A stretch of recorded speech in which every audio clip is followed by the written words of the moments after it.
Oke, selamat malam semua.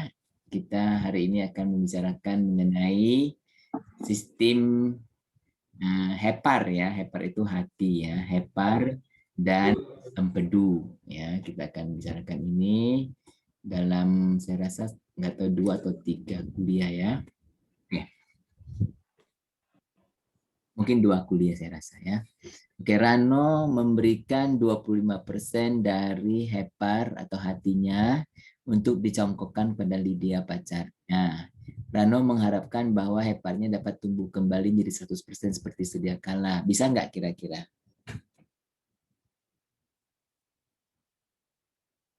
Betul atau salah? Bisa nggak? Apa? Bentar Pak, sebentar Pak, masuk Firefox-nya dulu Pak.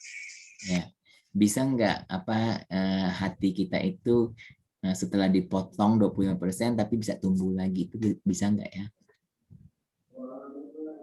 pada orang dewasa?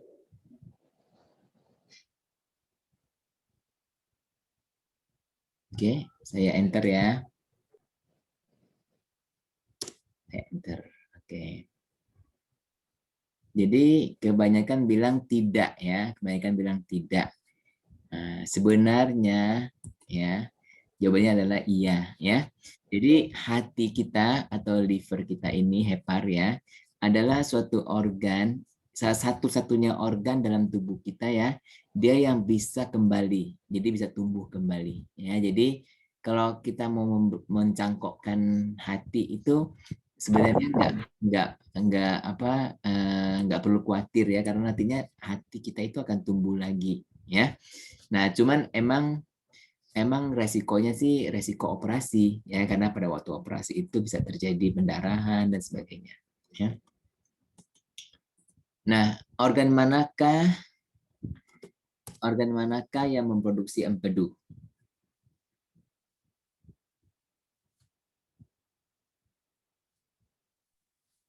Hati, Pak. Nanti dulu, kamu isi dulu.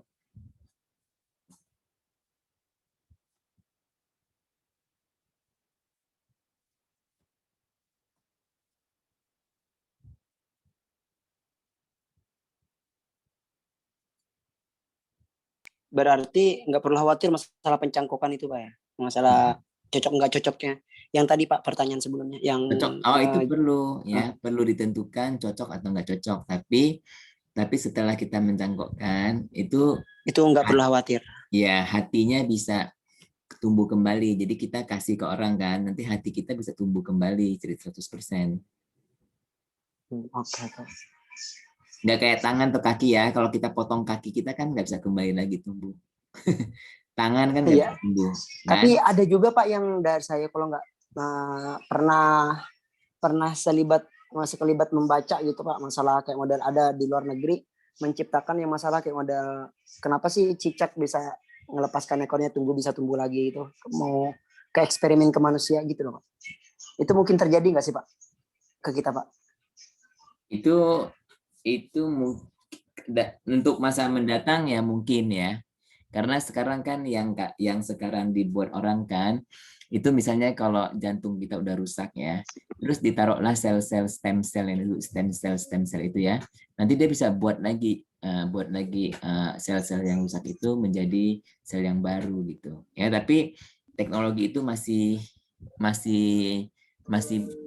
dalam permulaan lah ya. Nah, tapi kalau yang hati ini dia memang bisa tumbuh lagi dengan sendirinya ya. Iya. Berarti itu kalau seandainya walaupun berhasil bakal sangat berpengaruh terhadap perubahan tubuh manusia dong Pak? Iya, nanti kalau kayak gitu manusia akan hidup lebih panjang lagi ya. Iya. Kecuali kalau sampai ada lagi COVID-30 misalnya kan, sekarang COVID-19. Buset. Amit-amit Pak. Iya.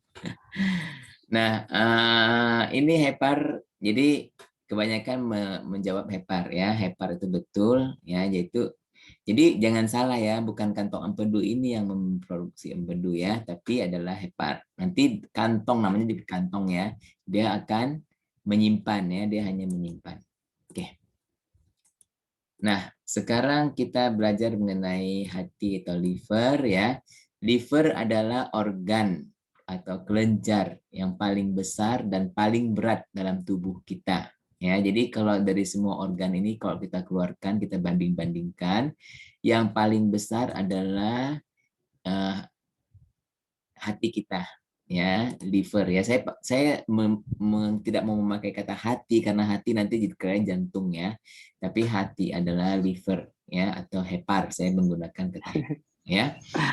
Nah, liver itu atau hepar ya adalah suatu kelenjar eksokrin ya, dia eksokrin bukan endokrin. Kalau endokrin itu dia menghasilkan hormon ya yang dia itu tidak ada salurannya, endokrin buntu ya.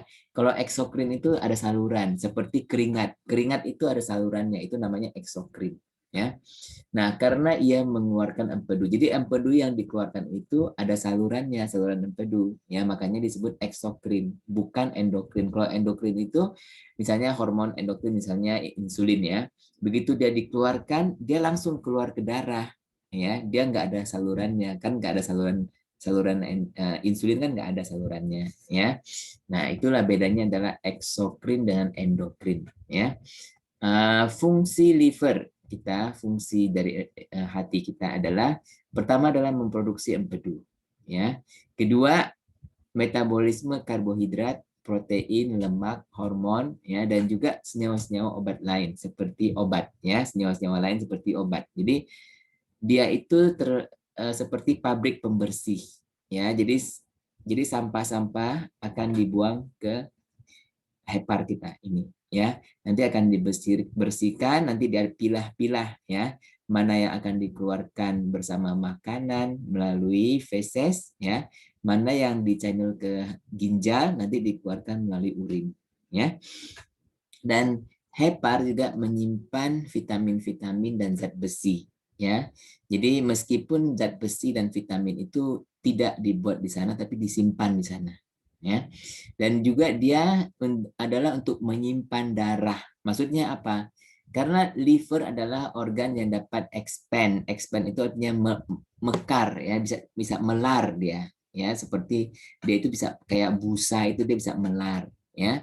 Sehingga kalau tubuh kelebihan darah, maka akan disimpan dalam pembuluh-pembuluh darah di liver, dan kalau diperlukan akan dikeluarkan atau disalurkan ke jantung dan organ-organ lain. Ya, nanti kita akan lihat anatominya ya. Jadi dalam hati kita itu terdapat berjuta-juta sel ya. Dan dalam sel-sel itu yang kita sebut lobulus ya, lobulus. Dia itu akan banyak pembuluh darah di situ ya. Jadi darah kita banyak ada di situ seperti disimpan ya, seperti kayak misalnya busa ya. Kalau kalian tahu busa, kamu kasih air kan, busa itu menyerap air kan. Nah, nanti kalau kita peres airnya keluar ya kan. Nah, demikianlah dengan liver kita ini ya. Jadi dia akan menyimpan darah di situ. Kalau tubuh kekurangan darah, maka dia akan disalurkan ke tempat yang membutuhkan ya. Jadi dia kayak banknya ya, banknya gitu ya.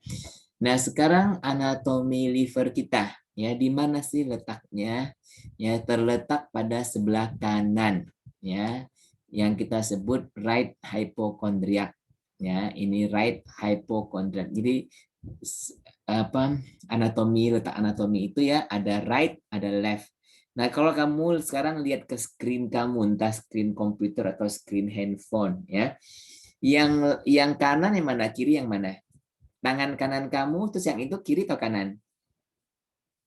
Yang digambar. Kalau jantung kiri, Pak. Ya sekarang Kiri. kamu menghadap Kalau ke dari screen. layar, kalau Nah, iya ke screen, kalau jantung berada di kanan saya, Pak.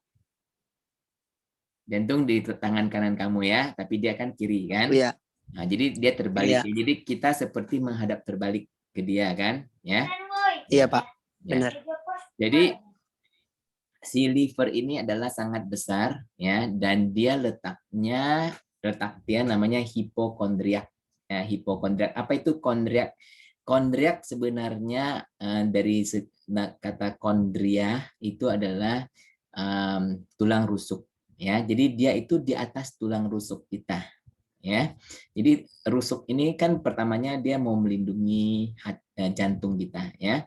Tapi rusuk ini juga melindungi hati juga, ya. Oke. Dan daerah sebelah atas abdomen. Jadi kalau ini abdomen perut, ya. Nah, lambung kan di sini. Lambung itu di tengah, ya. Nah, dia ini ada di atas. Jadi kita sebut epigastrik, ya, sebelah atas lambung. Jadi dia itu adalah epigastrik, ya. Nah, kalau liver membesar, maka akan juga memakan tempat di left hypochondriac. Mana itu left hypochondriac sini, ya. Kalau dia sekarang kan dia sampai di tepi sini, dia lebih ada kanan, ya, tapi dia ada sedikit ke kiri, ya kan, tapi hanya ujungnya aja, ya. Tapi liver itu dapat menjadi membesar, ya, karena misalnya dia ada infeksi, ya, atau peradangan sehingga dia bengkak, ya, membesar. Nah, itu nanti bisa memakan tempat di sini, ya, di left ini, ya. Atau di perut, mungkin kalau dia membesarnya ke samping, kalau dia membesarnya ke bawah kan akan memakan tempat di sini juga, ya. Nah, kemudian dia itu dibungkus oleh sebuah lapisan kapsul yang keras dan berserat. Jadi kalau kita ini yang kapsulnya itu nggak kelihatan, ya. Jadi kita kelihatannya dia mulus, tapi sebenarnya dia ada suatu lapisan, ya, seperti kalau kayak apa itu buah kelapa, ya, kelapa kan. Jadi dia setelah batok dia ada lapisan kan, ada lapisan sabut itu, ya. Nah, demikian juga dengan liver kita, dia sebenarnya ada lapisan yang keras dan berserat, ya, untuk melindungi si liver ini, ya. Dan dia ditutupi oleh peritoneum visceral, ya. Peritoneum visceral itu artinya di dalam tubuh perut kita ini, ya, kan banyak organ-organ dalaman, ya, seperti usus halus, usus besar, itu kan semua adalah organ-organ dalaman yang kita sebut visceral, ya. Nah, visceral ini, organ dalaman ini ditutup oleh suatu selaput di bagian abdomen yang disebut peritoneum, ya. Dan di situ ada air, ya, ada cairan yang kita sebut peritoneum fluid, ya. Jadi si cairan ini tugasnya adalah untuk mengurangi tekanan, ya, pada organ-organ tubuh. Bayangkan kalau organ tubuh nggak ada cairan, mereka akan kena organ lain, ya kan? Nah, karena dia ada cairan, dia seperti berenang dan dia juga selalu basah, jadi nggak kering gitu, ya, selalu basah, ada cairannya, ya. Nah, liver kita ini terdiri dari 4 lobus. Lobus itu bagian, ya, yaitu lobus kanan. Kalau kita lihat ini kan left kiri nih, ya. Nah, ini kanan sini, kanan, ya, lobus kanan which is lebih besar daripada kiri, ya. Dan dia ada caudat, lobus caudat di sini di ujung di tengah, ya.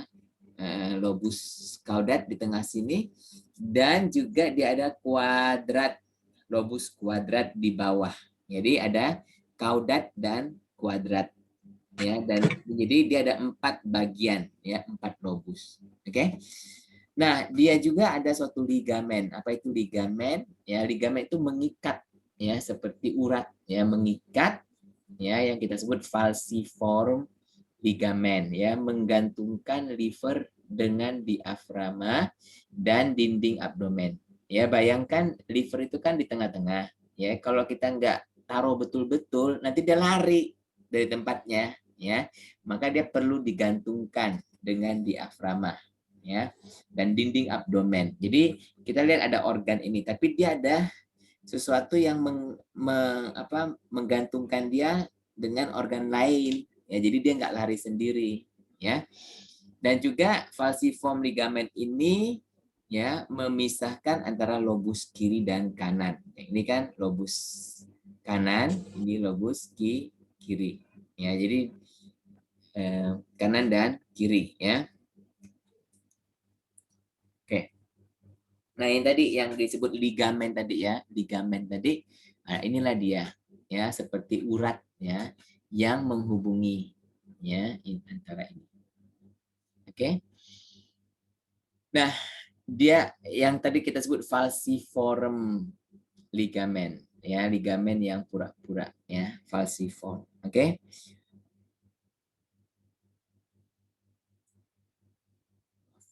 Dan juga kalau kita lihat lebih dalam sini ya, dia ada kantong di sini kayak seperti kantong ya, dan di sini ada vena ya, vena yang merah adalah arteri ya. Jadi dia itu ya ada vena, ada arteri ya yang memasukkan makanan ya, darah. Oke. Dan di sini kita lihat ada kantong empedu ya. Pertama ada saluran empedu dulu, salurannya di sini, kemudian masuk ke dalam kantongnya, kantong empedu ya. Nah, sekarang aja kamu ada bayangan ya. Nah, sekarang sepertiga suplai darah dari arteri ya itu berasal dari arteri liver atau hepatic artery ya. Arteri ini ya ini arteri ya, sepertiga suplai darah dari arteri dan dari arteri liver, yaitu dari sini ya. Sekitar 2/3 adalah darah dari vena ya, ini dari vena. Vena mana? Vena portal ya. Dan semua pembuluh darah menyatu pada porta hepatis. Oke. Semua pembuluh darah pada hepar ini akan menyatu pada porta hepatis. Ya. Jadi kita lihat ada bile duct ya, di situ ada portal vein, ada arteri juga. Nah, inilah yang dinamakan kantong empedu ya. Dan kemudian inilah lode yang diceritakan yang kita sudah ya sebut sebelumnya, yaitu left lobe ya, caudate lobe tadi, right lobe, quadrat lobe di sini. Kuadrat ya karena dia semacam segi empat. Oke. Oke. Nah, supply arteri dan venous. Oke, pembuluh darah ya. Jadi kita lihat kedudukannya yang asli itu seperti ini.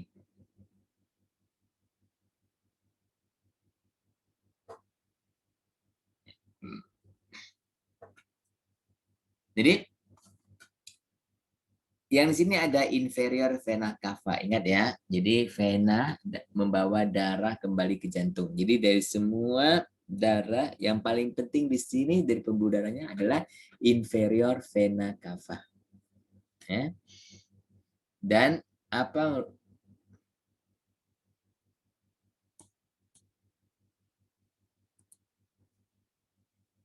Oke, coba kalian kita lihat betul-betul ya. Jadi di sini yang darah itu, yang darah bersih itu akan dibawa oleh hepatic artery, ya.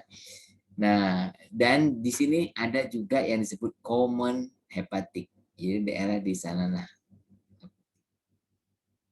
Common hepatic ya, duct ini salurannya. Kemudian di bawah kita lihat sini ada vena juga ya, vena yang biru ini. Oke.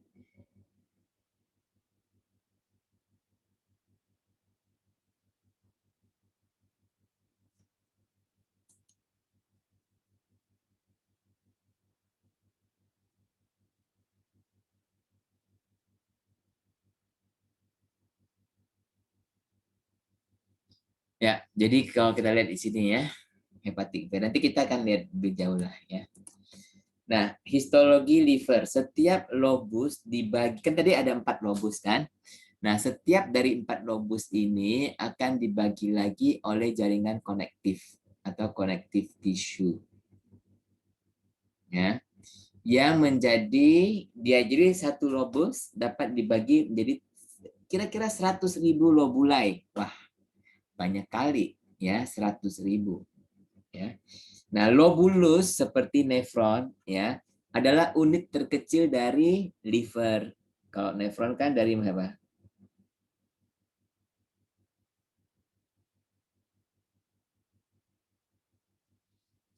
Mana tadi kita? Jadi lobulus adalah unit terkecil dari liver. Kalau di ginjal itu adalah nefron ya. Nah, diameternya sekitar 1 mm. Diameter ya, jadi kecil sekali ya. Nah, hepatosit atau sel liver membentuk suatu serial lempengan-lempengan tak teratur yang disusun seperti jari kelak. Mana itu?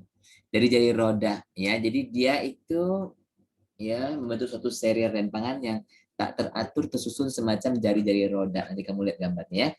Kanal-kanal sinusoid di antara lempengan-lempengan itu akan bermuara ke dalam vena pusat. Nanti akan dialirkan ke hati. Terdapat banyak sel-sel makrofag di ini ya. Makrofag stellate ya. Terdapat banyak apa tadi sel-sel makrofag. Kamu tahu nggak apa itu sel-sel makrofag? Ada yang tahu apa itu sel-sel makrofag?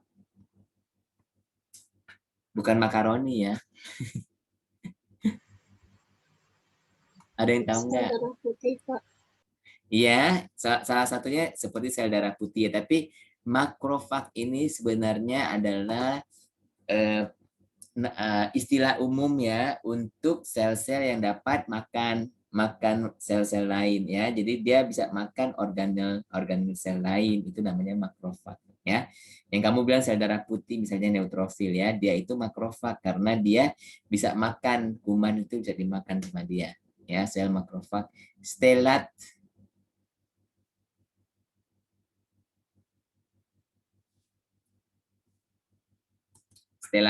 ya. Nah, kalau kita lihat, jadi satu ini adalah satu lobulus. Ya, satu lobulus. Nah, di antara satu lobulus itu ada ya septum. Kita sebut septum itu adalah pemisah. Ya, septum. Oke. Nah, dalam setiap lobulus ya dia ada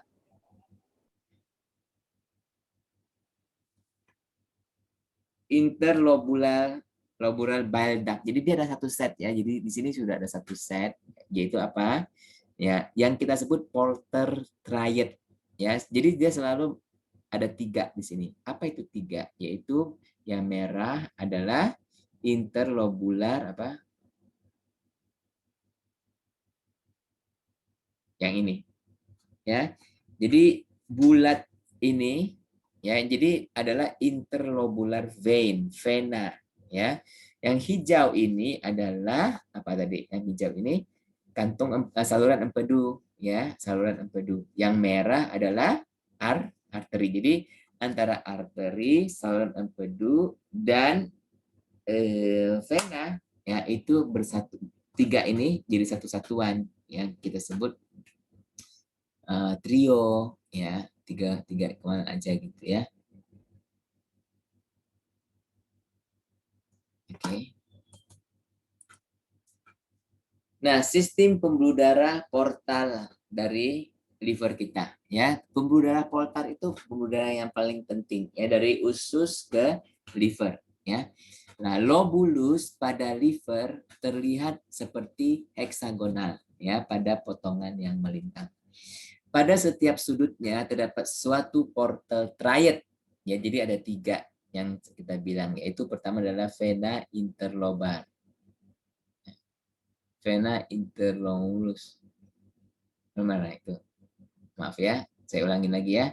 Jadi pada setiap sudutnya terdapat portal triad, yaitu vena interlobar, arteri, kemudian ada saluran empedu ya, bile duct. Oke, jangan lupa ya. Nah, tengok lagi yang lebih jelas, yaitu di sini adalah portal triad, yaitu interlobular, bile duct ini ya, vena, kemudian arteri. Oke. Nah, yang tadi yang stellate tadi itu ya, stellate ini apa? Itu macrophage. Yaitu sel-sel ini macrophage ini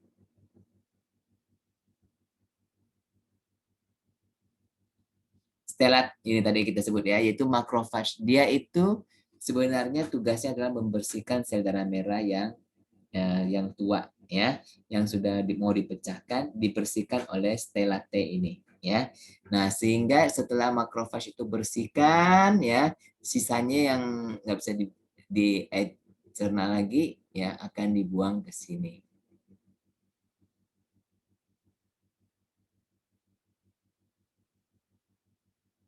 Oke.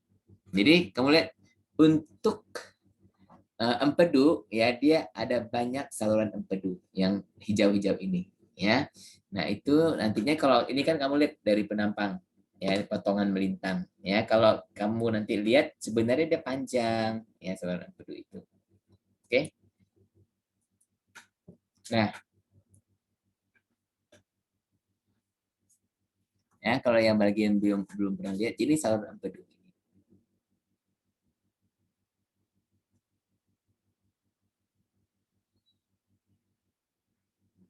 Ya.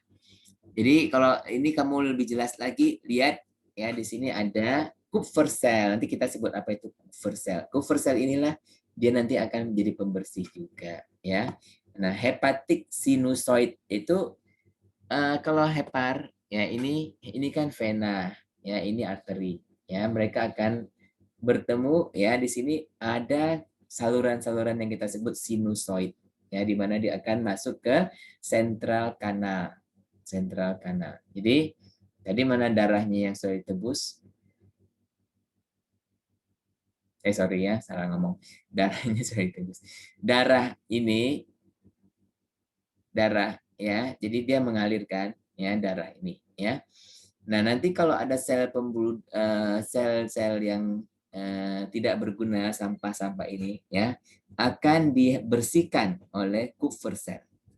Ya, dia kemana-mana gitu ya, dia akan jalan-jalan kemana-mana tuh lihat ada enggak yang perlu dibersihkan. Oke.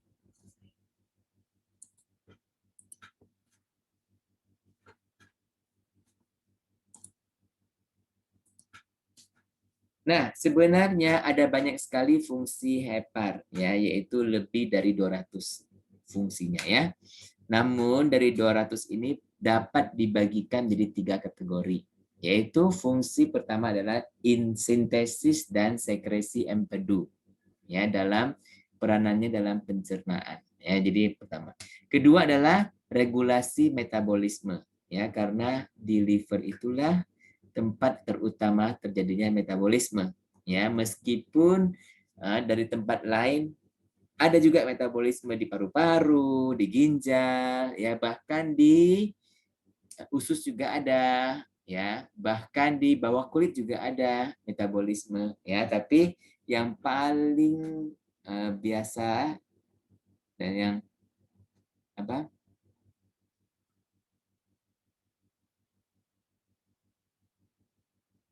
Jadi konversi, misalnya ini konversi karbohidrat, lipid, protein ya. Jadi meskipun di organ-organ lain ada juga metabolisme, tapi hanya sedikit ya, mungkin keseluruhannya mungkin hanya 10%. Jadi 90% akan terjadi di liver kita ya, di hati kita. Ya, yaitu salah satunya adalah konversi karbohidrat, lipid dan protein. Ya, jadi antara karbohidrat, lipid, protein itu bisa dikonversikan ya, satu dengan yang lainnya. Kemudian pembuangan zat-zat yang tidak berguna. Nah, metabolisme vitamin dan mineral. Metabolisme obat, ya, menyimpan lemak, glikogen, zat besi, vitamin ADEK. Apa itu ADEK? Vitamin A, vitamin D, vitamin E, vitamin K. Itu vitaminnya apa? Yang larut dalam lemak. Ya, larut dalam lemak ya. Dan vitamin B12 itu akan disimpan di sana ya. Kemudian regulasi hematological, yaitu ya saya lupa untuk saya terjemahkan tadi ya. Regulasi hematological. regulasi pembuatan sel darah.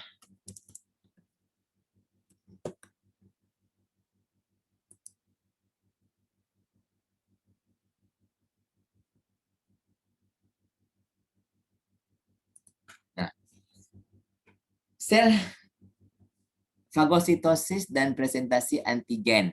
Ini ya, ada antigen yang berguna yang kerjanya adalah mempresentasikan antigen ya. Nah, jadi dalam reaksi imunitas. Kemudian sintesis plasma protein. Jadi plasma protein kita seperti albumin, ya, globulin ini akan disintesis di dalam hepar. Ya, kemudian pembuangan hormon-hormon, artinya hormon-hormon yang enggak berguna lagi kita buang ya dari si hepar ini. Kemudian pembuangan sel darah merah yang sudah tidak terpakai ya tadi dibersihkan oleh cleaning service-nya yaitu sel-sel Kupffer namanya ya. Dan pembuangan toksin-toksin. Jadi hepar ini adalah seperti tukang sampahnya ya. Nah, penting nggak tukang sampah?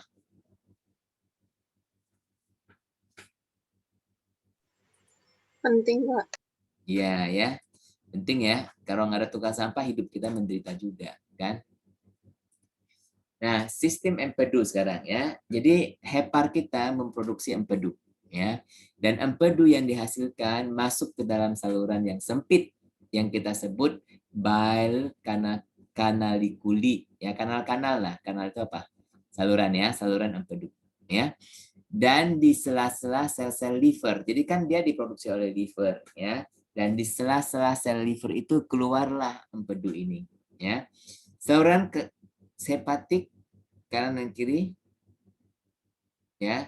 Nah, itu bahasa Inggris right and left hepatic duct ya. Dia apa? Mengumpulkan empedu dari semua saluran empedu dari keempat lobus kan ada 4 lobus ya. Dan bersatu membentuk saluran hepatik bersama yaitu common hepatic duct. Nah, dari hepatic duct ini empedu akan masuk ke dalam saluran empedu bile duct yang bermuara ke dalam ampula duodenal. Ya, nanti kita lihat gambarnya, khusus 12 jari. Cystic duct. Nah, cystic duct ini bermuara ke dalam kantong empedunya sendiri, yaitu gallbladder. Nah, ini ligamen. Tadi kan ada kaitan ligamen, ya. Kemudian ini right hepatic duct.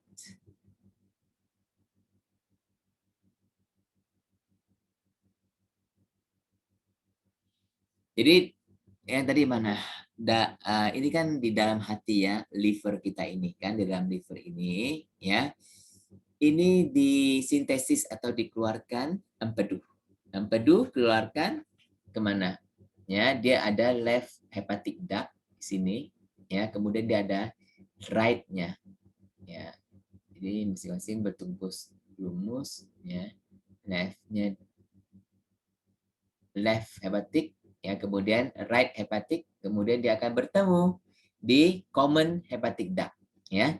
Nah, dari situ akan dibawa dia kemana ya, yaitu sebahagian dia bisa langsung ke pankreas karena kan makanan sudah ada di pankreas ya, tapi sebagian lagi dia akan masukkan ke gallbladder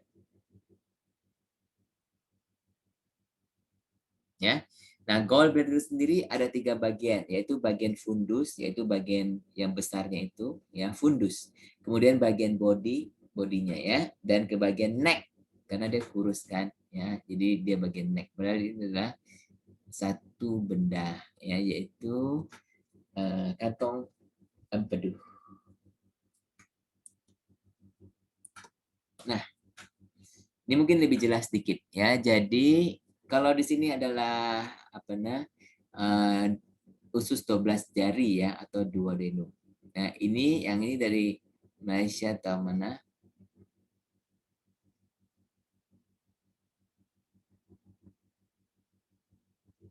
Jadi yang tadi ini ya, hepato, kalau kalian perhatikan dulu baik-baik gambarnya, nanti ada prosesnya ya. Jadi ini kan di sini kan saluran empedu tadi ya. Nah, sampai ke sini, di sini adalah apa namanya, lumen, apa intestinal lumen, yaitu bagian rongga usus halus. Ya, nantinya di sini semua makanan akan menjadi relevan. Sorry, saya belum apa. Semua ini nanti dia akan dicerna nih ya. Jadi dia ini ketika ada makanan, jadi si empedu ini akan dikeluarkan dari masukan sampai ke sini, ya, sampai ke rongga pencernaan di usus.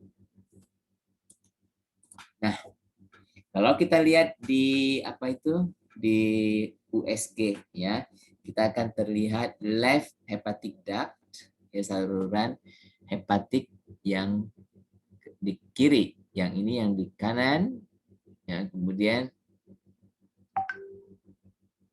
nah di sini nih apa namanya kantong empedu, ya, dan kantong empedu terdiri dari leher, ya, badannya dan fundusnya.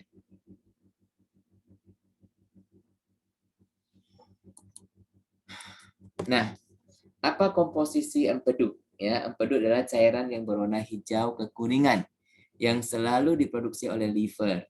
Ya, kandungannya adalah air, garam empedu, dibuat dari kolesterol. Jadi, nah ada kaitan sangat erat ya antara kolesterol dengan empedu. Ya, karena garam empedunya sendiri dibuat dari kolesterol. Ya, fungsinya adalah untuk mengemulsikan lemak. Ya, dia melarutkan lemak, mengemulsikan artinya melarutkan, ya. Karena lemak nggak bisa larut, tapi dia bisa jadi emulsi. Oke, menolong absorpsi asam-asam lemak, kolesterol dan vitamin-vitamin larut dalam lemak karena bisa larut dalam dia, ya, dan kemudian bisa diabsorpsi. 80% didaur ulang ya dengan cara reabsorpsi yang sudah digunakan.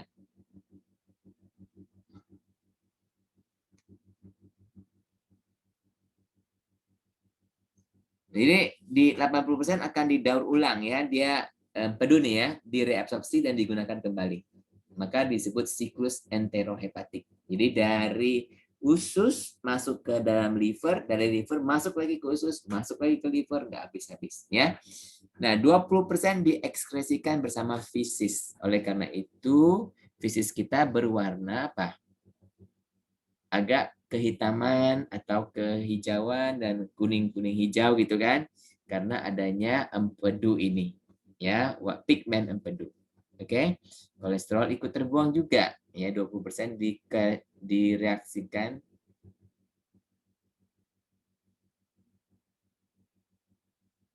Nah, tadi saya bilang 20% juga bersama fesis, karena fesis juga ada kan warnanya kekuningan begitu ya.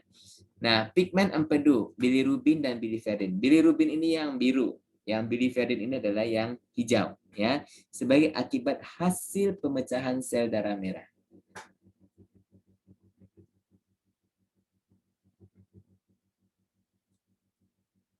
Ya, dan juga di mana adalah elektrolit.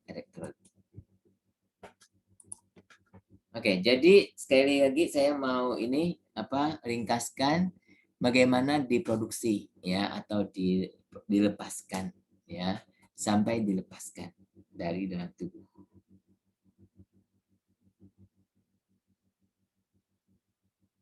Ya. Jadi pertama apa? Pertama itu chyme. Kalian tahu apa itu chyme enggak? Ya, chyme tulisannya CHYME ya. Chyme ini adalah bahan makanan yang sudah dihaluskan ya atau dicerna oleh lambung kan. Makanan kita masuk perut masuk melalui mulut ya, kerongkongan, kemudian masuk ke dalam lambung ya. Nah, di lambung itu akan terjadi pencampuran ya, kemudian terjadi apalagi reaksi-reaksi lain ya.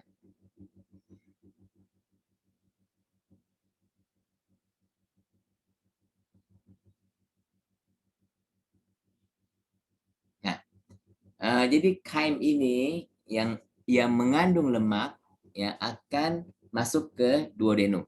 Oke. Nah, tubuh kita ini pinter. Dia begitu lihat ada makanan, ya. Nah, nomor dua ya, sel-sel di dalam mukosa ya, usus kita itu, intestin kita itu penuh dengan mukosa ya. Nah, sel-sel dalam mukosa ini akan mengeluarkan hormon yang disebut CCK ya, panjangnya cholecystokinin ya, CCK into the bloodstream. Jadi dia akan keluarkan hormon ke darah ya. Nah, apa yang terjadi? 3, CCK ini akan menstimulasi ya kerja CCK ini akan stimulasi ya lapisan otot dari dinding gallbladder. Jadi dinding gallbladder. Jadi di sini nih dinding gallbladder ini kan ada ototnya. Nah, nanti CCK akan menyebabkan dia itu berkontraksi. Ya, berkontraksi. Kalau dia berkontraksi apa yang terjadi? Nah, itu ya apa yang terjadi? Cystic drug common hepatic shock. Apa ini? Cystic duct common hepatic duct. Sorry, bukan.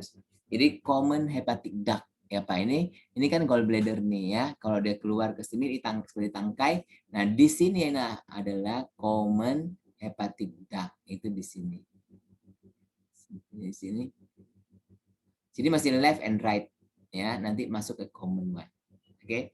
Habis itu di sini. Nanti dia bukan ke sini tapi ke agak ke. Nah, di sini ya. Jadi dia ini common, yang common ini akan turun ke sini. Nah, di sini inilah kamu lihat, yang sinilah diperbesar di sini ya. Nah, ini adalah nomor 4 ya. Bile passes down the cystic duct. Jadi dari sini turun dari cystic duct ya. And common bile duct to duodenum, menuju ke duodenum sini ya. Nah, di sini nomor 5 hepatopancreatic sphincter relax. Jadi ada daerah sini ada sphincter namanya ya, dan dia akan relax.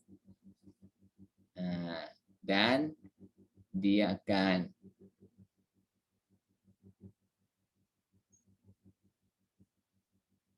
dia kan sampai sini itu nomor 4 nih ya. Dia akan menuju ke cystic duct and common duct. Kemudian kelima hepatopancreatic sphincter relax. Jadi sphincter itu otot di sini ya, akan jadi relax sehingga apa yang terjadi? Nomor 6 mana 6?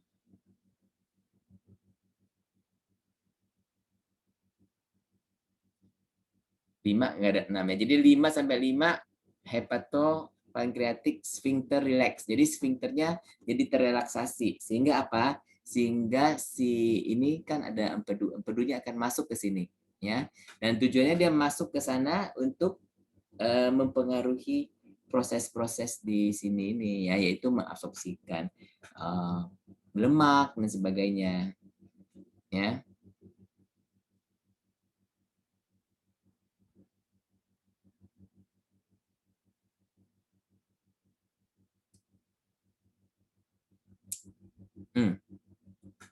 Mau saya ulangi lagi ya, coba ya. Jadi nomor 1 tadi saya ulangi lagi, nomor 1 chyme. Chyme itu adalah makanan ya yang sudah dicerna ya, masuk dengan lemak ya, dia masuk ke duodenum. Jadi ini duodenum, usus 12 jari ya, dari setelah melalui lambung ya, dia masuk ke duodenum. Dan apa yang terjadi? Nah, sel-sel di mukosa ini akan memproduksi CCK ya. Nah, CCK akan menstimulasi otot ya di tempat kantung empedu ya, akan kontrak. Oke, dia akan kontrak. Apa yang terjadi kalau dia kontrak? Kemudian si empedunya akan keluar ya. Keluar itu nanti nomor 5 hepatopancreatic sphincter Sphincter di sini ya akan jadi terrelaksasi sehingga ya itu di sini ada saluran empedu. Saluran empedunya akan keluar ke sini, ke ruang interstisial ya, di mana antar interstisial itu nggak boleh masuk. Jadi dia akan dari sini ya, dia akan terus dibuka sini, akhirnya dia bisa ke sini ya, dia akan terbuka ke sini gitu ya. Oke.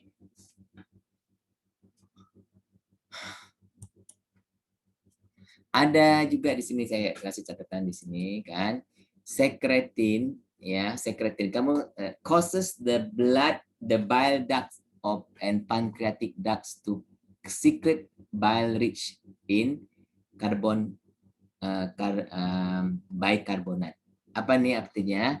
Sekretin itu ada lagi, yaitu sekretin itu adalah suatu hormon ya yang ada di lambung, di usus ya. Nah, sekretin ini dapat menyebabkan ya bile ducts di kantong empedu maupun pancreatic duct kantong pankreas ya untuk memproduksi udara. Apa tadi saya bilang? Jadi dia akan sampai masuk ya, dia sampai sphincter relax terus dia akan masuk ke sini ya dan berguna untuk pencernaan ya. Nah, ya. Nah, ini hampir sama cuman saya membuat lebih jelas sedikit ya. Yaitu pertama hepar atau liver kita ya akan mengeluarkan empedu ya, dan empedu itu dikeluarkan secara continuously, secara berterus-terusan ya, sekitar 1 liter setiap hari. Oke. Nah, kemudian nomor 2 ya, empedu ini akan menjadi lebih pekat ya kalau dia kan dia udah diproduksi di liver, dia akan masuk ke sini kan, masuk ke kantong empedu. Nah, dia akan kalau tidak dikeluarkan ya dia akan lama-lama menjadi lebih pekat. Oke. Nah, nomor 3 karena adanya CCK ya yang dikeluarkan karena adanya makanan tadi itu ya. Nah, dia akan menyebabkan sphincter ini yang di sini di mulut muara ya antara kantong saluran empedu dengan duodenum ya. Ada muaranya di sini ya. Nah, dia in the lumen of digestive tract, bile salt break the lipid droplets apart by emulsification. Jadi apa? Jadi dia akan keluarkan empedunya, garam empedu ya. Dan garam empedu berfungsi sebagai emulgator ya, dan dia akan melarutkan butiran-butiran lemak dari makanan kita. Ya. Oke. Oke. Nah, sekarang adalah saya rasa ini adalah yang terakhir ya, slide terakhir. Habis itu kita ada 2 pertanyaan. Fungsi dari CCK tadi ya, yang kita sebut hormon ini CCK ya, cholecystokinin ya CCK. Jadi CCK ini dia itu berfungsi untuk kontraksi dari kantong empedu ya, dan dia juga berfungsi untuk sekresi enzim-enzim pankreas. Oke. Dan dia juga mengurangi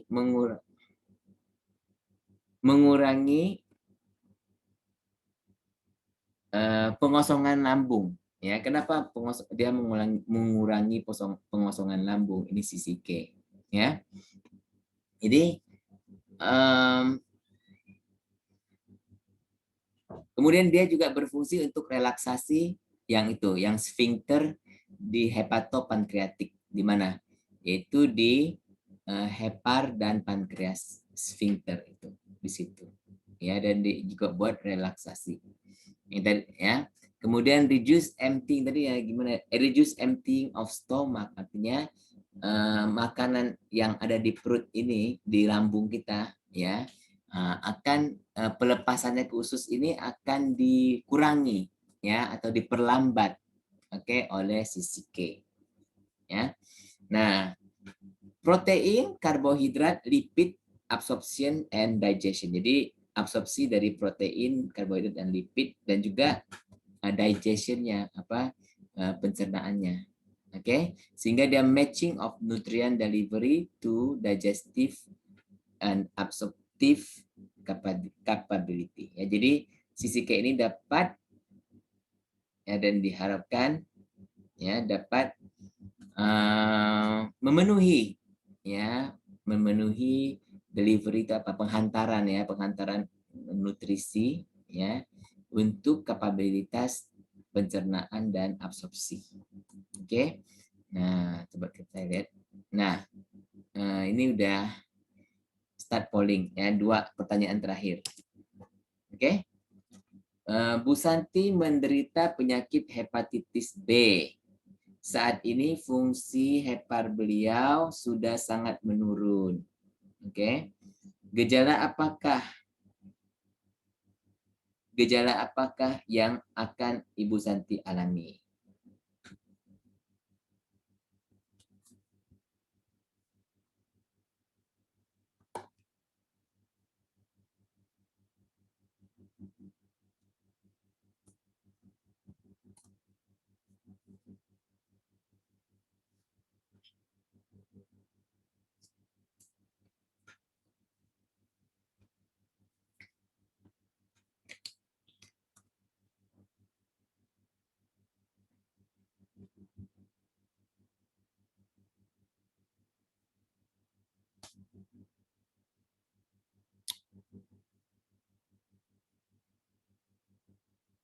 Sudah? Nah, ini. Nah, oke. Jadi kalian kan tahu kalau orang yang sakit liver ya, orang sakit liver ya, kulitnya jadi kuning nggak?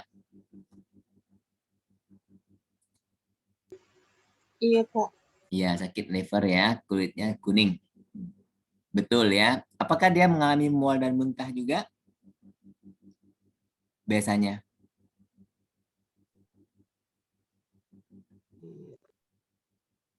Tahu nggak kalian? Iya ya. Jadi satu gejala yang umum ya, mengalami mual muntah juga ya, dan juga sering capek ya.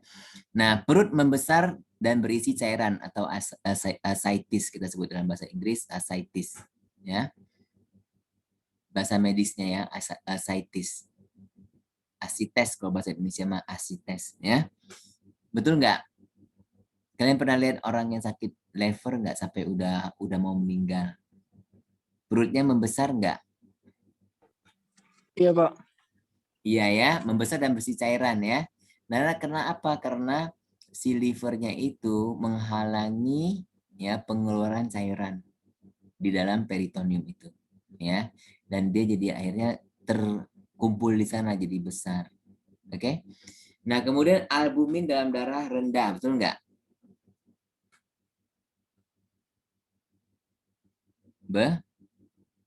Betul, Pak. Betul ya, karena apa? Karena fungsi liver itu memproduksi albumin, protein. Ya, jadi kalau dia terganggu fungsinya, berarti albumin akan rendah juga. Kemudian kadar enzim SGOT, SGPT tinggi, betul nggak? Betul, Pak. Betul ya, karena SGOT, SGPT ini dikeluarkan oleh sel-sel yang mati. Ya, jadi kan kalau kita livernya jadi keras, ya ada gangguan, maka dia bisa mengeluarkan enzim SGOT, SGPT ya sebagai suatu tanda ya bahwa livernya udah tambah gawat ya. Kemudian jadi jawabannya adalah 6, semuanya betul ya. Oke.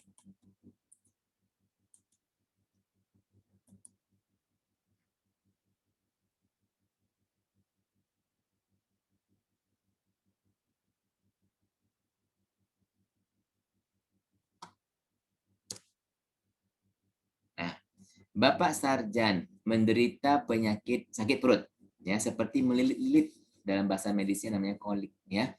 Nah, setelah di USG ya dokter menemukan adanya batu empedu.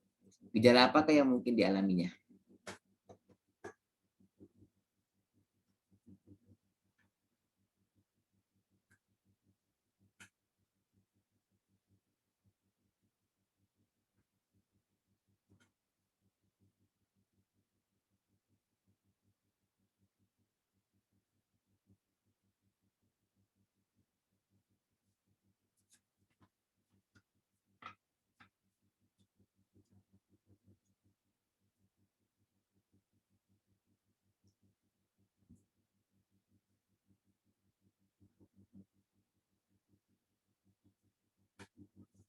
Oke, coba saya tutup ya. Oke. Jawabannya adalah, wah, bervariasi sekali ya.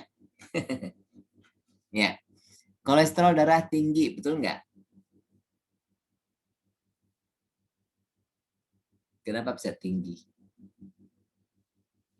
Ya, ini belum tentu. Ya, memang empedu ini dia dibuat dari kolesterol kan, tapi bukan berarti kalau ada begini nih kolesterolnya tinggi, tidak. Ya. Kemudian SGOT, SGPT tinggi, bisa nggak terjadi?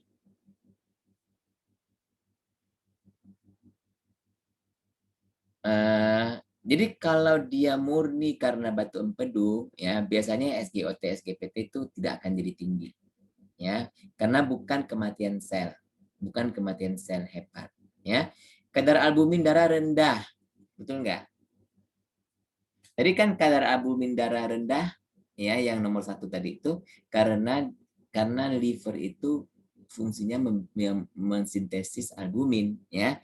Tapi di sini ya itu disebabkan karena batu empedu, bukan karena livernya yang ada problem, ya, sehingga tidak semestinya kadar albumin rendah, ya. Kalau dia cukup makan semestinya dia kadar albumin nggak rendah, ya.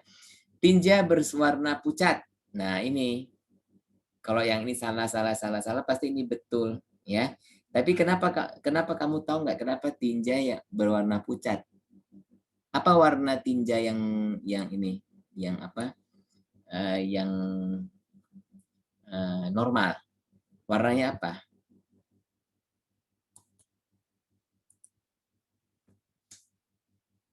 Apa warna tinja yang normal?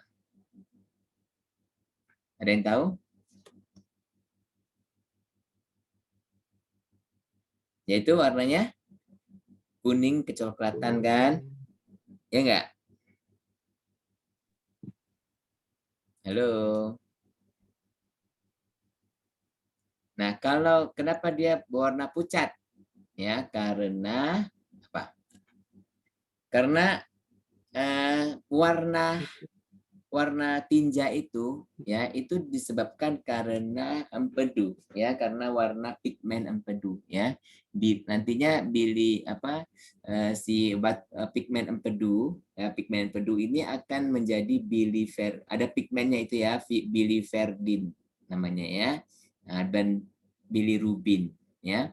Nah, inilah bilirubin yang menjadi biliverdin, akhirnya tinja itu berwarna seperti itu. Nah, kalau sekarang ada batu empedu, ya, kita kekurangan empedu itu, ya, tidak bisa masuk ke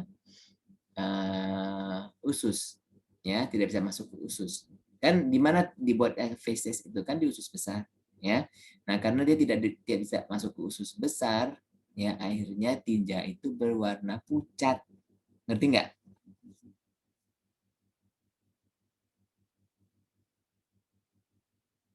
Ya.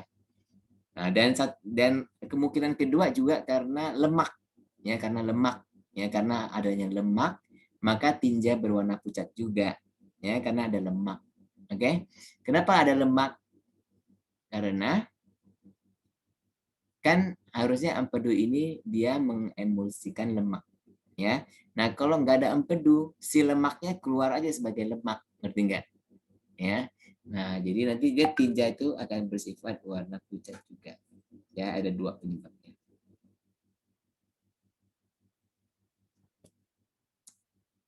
Ya. Jadi apakah ada pertanyaan dari kalian?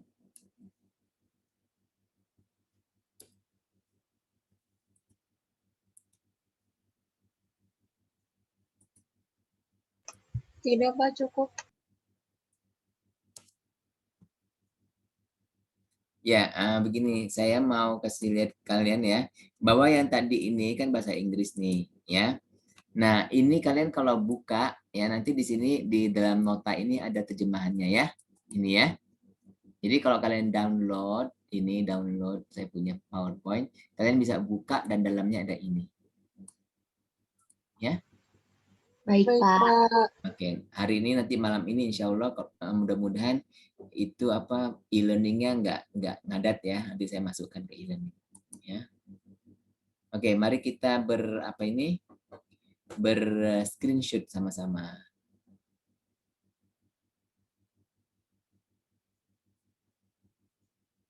Oh iya, saya recording.